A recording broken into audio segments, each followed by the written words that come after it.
Hey, what's up everybody? Griddle Richie here, coming in from the Quarantine Bar and Grill. And in today's episode, we're gonna be doing wings on the Blackstone. And in today's episode, I'm gonna be using my friend's sauce. Check him out on Instagram at Blazing Star BBQ.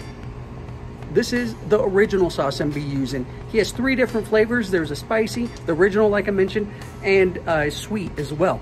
Check him out. Can't wait to try this on the wings.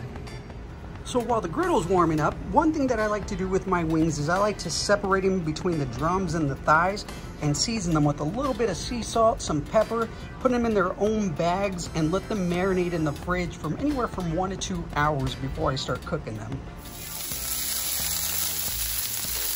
So when I cook my wings, I start them off on a medium and then I reduce them down to a low, as you can see my knobs there.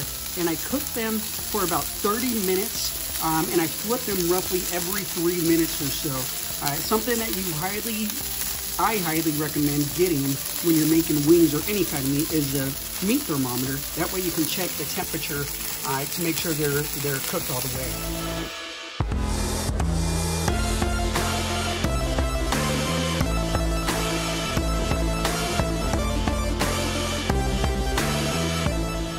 Okay, so it's been almost 30 minutes now. And again, one of the advantages of having the Blackstone Pro Series with the lid is I can close that, and that way the steam from the wings helps cook that internally and making sure all the food's cooked through all the way. Let's take a peek at these.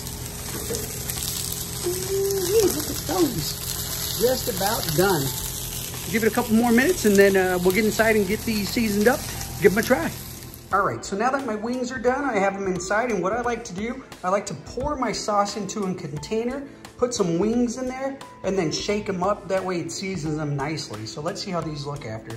Again, I'm using the Blazing Star barbecue sauce. And there it is, guys. Here's the wings using the Blazing Star barbecue sauce. This is the original. Look at all that flavor and texture coming off that sauce. I hope you guys can see it in this video. Oh, look at that. Check them out on Instagram and on Twitter, Blazing Star Barbecue. Hope y'all enjoyed this video. Time for me to get inside and enjoy these.